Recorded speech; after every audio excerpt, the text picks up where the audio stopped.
The biggest regret that you will face in your study abroad journey is choosing the wrong country. If you choose the wrong country, you will find it difficult to get jobs as well as settle down. And so that's why in today's video, what I want to do is tell you the top 5 countries that you should be avoiding in 2026. Now, I did a different video about the best countries to study abroad in 2026. You can go check that out later. In today's video, I'm going to tell you those countries that you should completely avoid. And keep in mind that everything in this video is based on my own experience and my own research, but everyone should do their own research before they decide which country to shortlist and which country to reject. Hi, my name is Amya. I'm a study abroad counselor and an MBA from the University of Toronto. I've helped hundreds of students get into top ranked universities abroad. I also make videos on YouTube to help students make the right career choices and study abroad decisions. So if you haven't already, do subscribe to this channel. It will be a win-win for the both of us. So coming in at number 5, first country on this list is actually Italy. Now lately, I've been getting a lot of inquiries about Italy and I get why. It's got some very good affordable universities, it's got a great climate, it's got friendly people, its immigration policy is fairly streamlined and straightforward. But scratch beneath the surface and you will see that there are some big issues with Italy. I'm going to give you 3 reasons why you should not be considering studying in Italy in 2026. The first issue is the amount of salary that you will get once you start working in Italy. You see, most of the countries in Europe have a minimum wage of around 10 to 15 euros per hour, but in Italy, there is no such minimum wage. So this means that for the most part, you're going to get underpaid for the kind of work that you do. In fact, I was doing some research and I found out that something like 20% of Italy's population is actually on the verge of being in poverty. So you can imagine that when their own locals are not earning enough, how much will international students actually earn? And then to complicate matters, you have the language problem. Go anywhere in Europe and you will find out that if you don't learn the local language, you do not get a job. This is true even for countries like France and Germany, where more than 50% of the people speak English. But in Italy, lesser than 15% of the people actually speak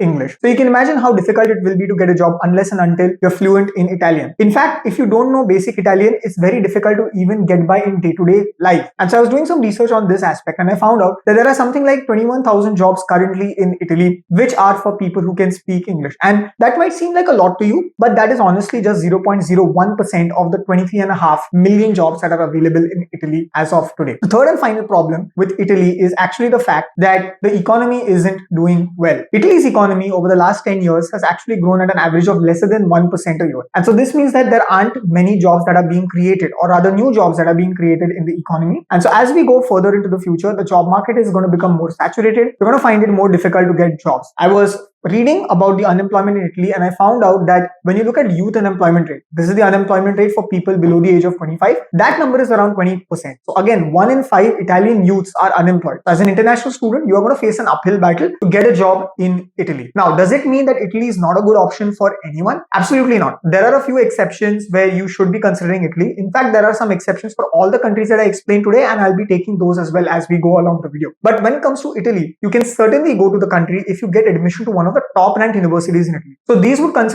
would include universities such as Bocconi, the University of Sapienza, University of Padova, as well as Politecnico di Milano. If you get a degree from one of these universities, you are well positioned to get a job not just in Italy but in the rest of Europe because these universities have a good brand name. The second exception when you might want to consider going to Italy is if you study a program that leads to a job which is in their skills shortage list. As of today, Italy is facing severe skills shortages in a few areas such as IT, manufacturing, healthcare, construction, and logistics. So if you do a program in any university, not a top ranked university, even a decent university in one of these areas, chances are high that you are going to end up getting a job. Next, coming in at number 4, we have the UAE. Now, the UAE has gone from being one of the most underdeveloped, inconsequential countries in the late 80s to one of the most developed and rich countries in 2026. In fact, over the last 4 or 5 decades, there have been more than 35 lakh Indians who have gone and settled in the UAE. And for the most part, they're doing pretty well. In addition to that, it's one of the safest countries in the world today.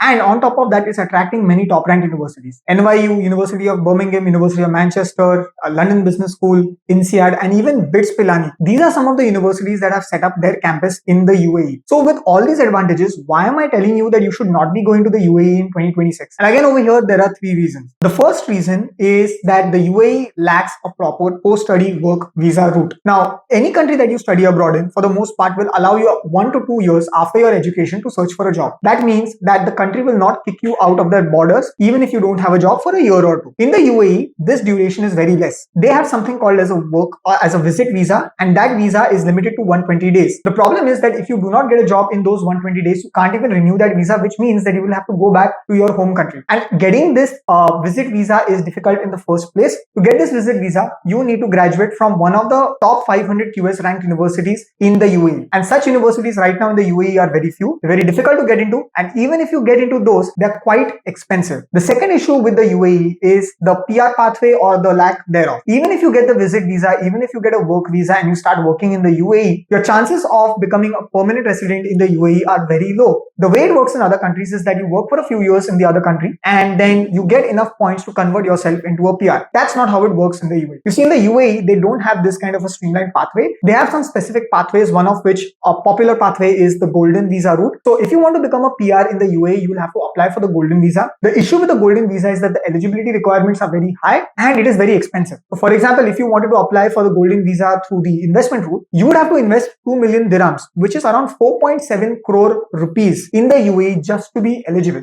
And this is just not feasible for most people who are watching this video. And the third reason why you should not be considering the UAE, and frankly speaking, this is the biggest reason why I do not suggest the UAE in 2026, is the current war. We're filming this video in the beginning of April in 2026, and there is currently a war that is going on between the United States and Iran. Now, Iran is unable to attack the United States directly because of the distance between the two countries. And so what it's actually doing is that it is attacking the US allies in the region. The UAE is one major ally for the United States, and so therefore Iran is attacking the UAE. In fact, so far, there have been 9 people from the UAE that have died because of Iranian attacks and 190 people that have been injured. And the Iranians have been indiscriminate about their attacks. They've been attacking office buildings, residential buildings, hotels, tourist spots, and even some universities in the Middle East. Now, admittedly, there has been a ceasefire as of today between the USA and Iran. But the problem is that ceasefires are generally such that they do not last for a long time. And in fact, Israel, which is the other attacking party, is not subject to this ceasefire. I truly hope that this madness ends soon. But wars, and typically those wars involving the United States, tend to drag on for years, which is why I'm not sure how long this war will go on, which is why I cannot recommend UAE to anyone watching this video in 2026. Alright, enough with the gloom and doom with respect to the UAE. Let me give you a few exceptions where it might make sense for you to actually study in the UAE. So the first exception is if you've done your bachelor's in some other country, worked for a few years in a high-skilled area such as IT, engineering or business, and then you go for your master's in the UAE. Now in such cases, you will be eligible to apply for the visit visa or the work visa, even if you don't graduate from a top 500 QS ranked university,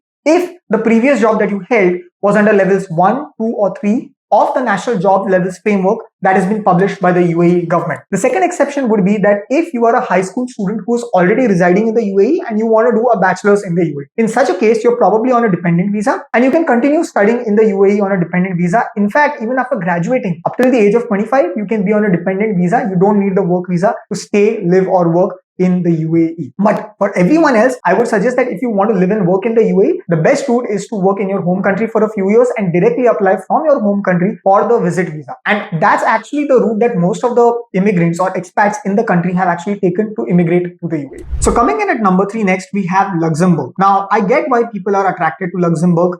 Luxembourg literally has the highest per capita GDP of any country in the world when you adjust it for purchasing power parity. Combine that with the fact that public universities in Luxembourg actually charge lesser than 1 lakh rupees per year, which is even more affordable than many private Indian universities. So I understand that why so many people are interested in going to Luxembourg. But let me tell you why this is probably not the right country for you to go and study in. So the first reason is the tuition fee. Now I said that public universities in Luxembourg charge you less than 1 lakh rupees per year. And while that is true, the number is deceptive. The reason is that there is only one public university in Luxembourg, the University of Luxembourg. That's it. End of list. No more public university. So for the most part, if you're applying to Luxembourg, you're going to end up getting to private universities, and guess what? Those private universities are actually more expensive than many other universities in other parts of Europe. So you might as well consider other countries. The second issue with Luxembourg is the cost of living. Now, yes, salaries in Luxembourg are extraordinarily high, but the problem is that the living expenses are high as well. If you want to rent a 1 BHK apartment in Luxembourg today, it costs on average 1600 euros per month just in rent. Food and other expenses would be another 1000 euros per month. So your total expense in terms of living would be around 2700 euros or 3 lakh rupees per month, which is very high. Now, yes, the average salaries in Luxembourg are high, but starting salaries in Luxembourg are actually not that high. So if you graduate with a bachelor's or a master's degree in Luxembourg, to start out as a fresher, you're going to struggle to make ends meet. The third reason is the number of jobs in Luxembourg itself. Even finding a job in Luxembourg is difficult, Luxembourg is actually tiny. It's slightly larger than Delhi in size and its population is just 7 lakhs. So you can imagine that there are very few jobs in Luxembourg. Last I checked, there were lesser than 10,000 new job openings in Luxembourg, and this number has been declining consistently over the past few quarters. So this means that getting a job in Luxembourg is going to be difficult for you. And to complicate matters, you need to learn not one, not two, but three different languages. Luxembourg has its own local language called Luxembourgish, which you will have to learn if you want to get a job in Luxembourg. But in addition to that, you must understand that Luxembourg is a tiny country which is locked between three other countries: Belgium, Germany, and France. And so to be competitive in the job market, you also need to learn French as well as German in addition to Luxembourgish. So these are the reasons why you should not be studying in Luxembourg. But yes, if you do get into the University of Luxembourg, and that too for a course in finance and IT, which typically have high starting salaries, you can go and study in Luxembourg. For everyone else, this country should not be considered. The next country on this list is Malta. I first saw content creators making content and videos about Malta back in 2023, and since then it seems like agents and counselors have been aggressively pushing this country. But I'll tell you why this country is not suited for most people watching this video. But before I do that, let me tell you some advantages of Malta. Otherwise, you're going to say that I'm just dissing every country, right? So there are three reasons why you might want to consider Malta. The first reason is the cost of education. The education at Maltese universities is relatively affordable, between 5,000 euros to 15,000 euros per year.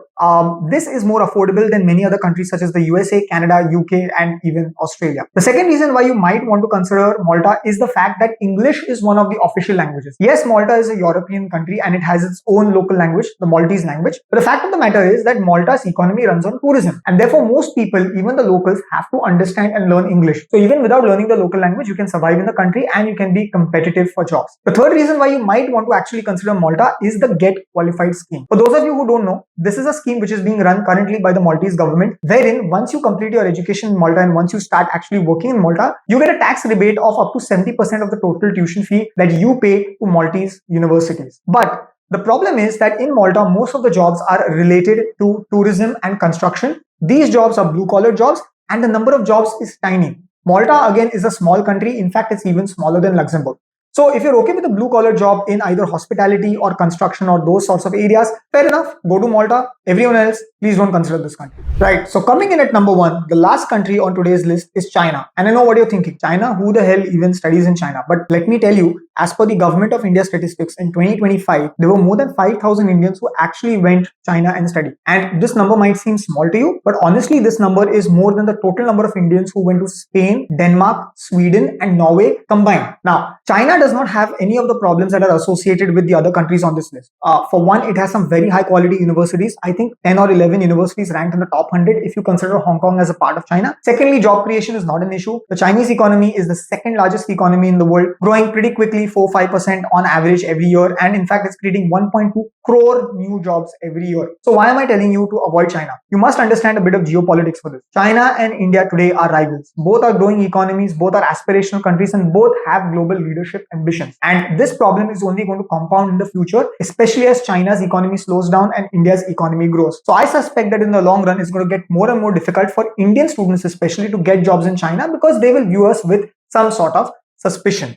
Now, does it mean that everyone should avoid going to China? No, there is one niche of students who can still consider going to China. If you've done your undergrad or postgraduate education in English literature or a related area, and if you're okay teaching the Chinese English, you should definitely consider China. For all its advantages, one issue that China today currently faces is that a majority of its population cannot speak English, and this is something that they're looking to actively rectify. So if you're willing to teach English to the Chinese people, you can actually earn a good amount of salary in China, and the barriers to get a job are also going to be very, very low. Okay, so those are my top 5 countries to completely avoid studying in 2026. Let me know if you agree with this list or not. And as always, if you have any questions about the study abroad process or about careers, please let me know in the comments. I'll be happy to answer them. Thank you for watching. I'll see you in the next one.